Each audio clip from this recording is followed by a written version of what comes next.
নমস্কার বন্ধুরা, কেমন আছেন আপনারা? আমিও ভালো আছি। আর তাই আরও একটি নতুন ব্লগ নিয়ে চলে আসলাম। আজকে ছিল ক্রিসমাসের বেশ দুদিন আগের দিন।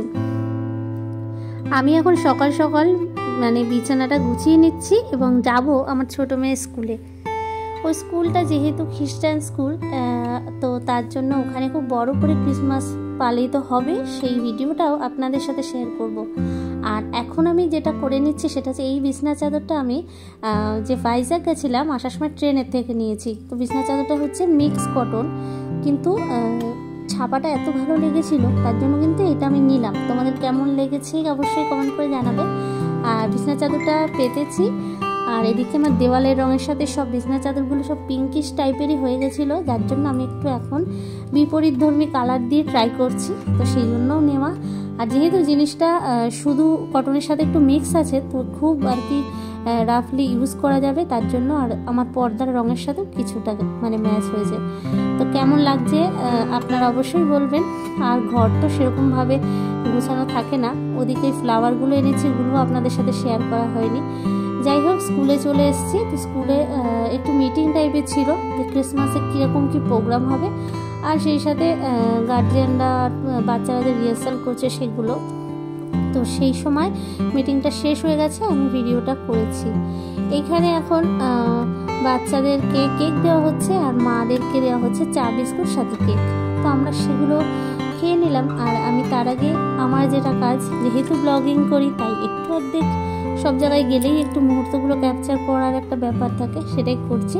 চলো তাহলে দেখে নেওয়া যায় এই ছোট্ট কুঠিরে যিশুকে কেমনভাবে আর কি, যিশুর যে গোয়াল ঘরে জন্ম হয়েছিল সেই গোয়াল ঘরটা কি সুন্দর করে সাজানো হয়েছে, এবং চার্চের সামনেটা সবই শেয়ার করব।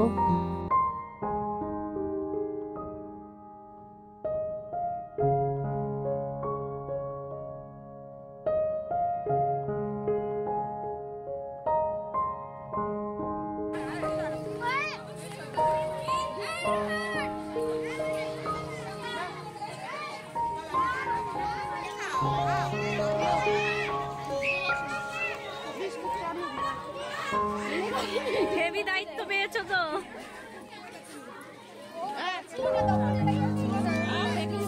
আর কি চা বিস্কিট নিয়েছি মেয়ে আসেনি। স্কুলটা কিন্তু বেশ বড়। স্কুলটা বলতে স্কুলের বিল্ডিংগুলো তত বড় করা না হলেও চার্চটা খুব বড়, এবং চার্চের পাশেই রয়েছে হোস্টেল, যেখানে গরিব দুঃখী ছেলে মেয়েদের বিভিন্ন রাজ্য থেকে নিয়ে এসে শিক্ষা প্রদান করা হয় একদম বিনামূল্যে। এবং তারা চার্চের এই হোস্টেলেই থাকে, তাদের দেখাশুনো বলতে গেলে এটা একটা স্কুল, বিভিন্ন রকম জায়গা স্টুডেন্টদের নিয়ে। আর নতুন এরা বাচ্চাদের এই স্কুলটা চালু করেছে। তো এত সুন্দর লাগে না, এখানে গেলে মনটা একদম ভালো হয়ে যায়। আর যিশুর যে কুঠির আর কি গোয়ালঘরটাকে সাজানো হয়েছে, পাশে এরকম যে ট্রিগুলোকে সাজানো গেছে, সবগুলো আপনাদের সাথে ডিটেলসে শেয়ার করার চেষ্টা করলাম। খুব ভালো লাগবে আশা করি আপনাদের, কারণ অনেকেই এরকম ডিটেলসে দেখার সুযোগ হয়তো পায় না। আবার অনেকেই যারা কলকাতাতে থাকে আশেপাশে এরকম প্রচুর হয়, তা দেখতে পারে। তো যারা দেখতে পায় না তাদের জন্য এটা নিশ্চয়ই খুব ভালো লাগবে।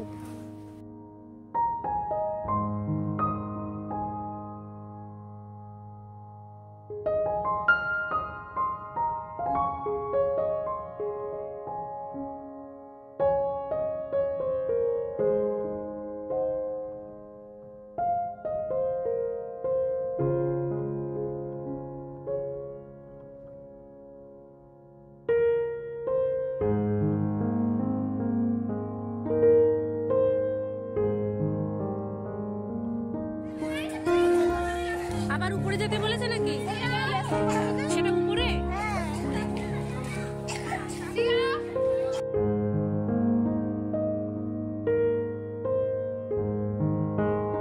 এটা ছিল ক্রিসমাসের সকালে ভিডিও। এবং রাতে আমরা একটা কেক বানিয়েছিলাম, কিন্তু দুঃখের কারণ হলো এটাই যে কেকটা অতটাও সফট হয়নি, বাট খেতে ভালো হয়েছিল। তো আমার ছোটো মেয়ে এমনিই কাটতে পারে না, দেখো কাটতে গিয়ে জান লাগিয়ে দিচ্ছে। তো সব থেকে মেন কথা হচ্ছে বলি, এটা আমার বড় মেয়ে বানিয়েছে, আমি একটিও হেল্প করিনি। ও কিন্তু ভীষণ ভালো কেক বানায়, বাট এবার ওর এরকম কেন হলো, যাই হোক কিছু করার নেই, এটা আমরা কেটেই সেলিব্রেট করব ক্রিসমাস। আর চারিদিকে এখনও জিনিসপত্র অগোছালো, সবে সকাল থেকে উঠে হাত মুখ ধুয়েছি। তো মেয়ে বলছে মা আগে কেকটা কাটবো, সেটাই এখন কাটা চলছে। সন্ধ্যাবেলায় ছিল ওদের ওই চার্চ স্কুলে প্রোগ্রাম, এবং সেটা আমি পরের ভিডিওতে আপনাদের সাথে শেয়ার করে নেব। আপনাদের সবাইকে জানাই মেরি ক্রিসমাস। আর ভিডিওটি কেমন লাগলো অবশ্যই কিন্তু কমেন্ট করে জানাতে ভুলবেন না। আর আমার ভিডিওগুলো যদি আপনাদের ভালো লাগে তাহলে কিন্তু অবশ্যই আমার চ্যানেলটি সাবস্ক্রাইব করে নিয়ে আমার পাশে থেকে যেতে পারেন। নতুন নতুন ভিডিও পাওয়ার জন্য বেল নোটিফিকেশানটা অবশ্যই অন করে দেবেন। সবাই ভালো থাকবেন, সুস্থ থাকবেন।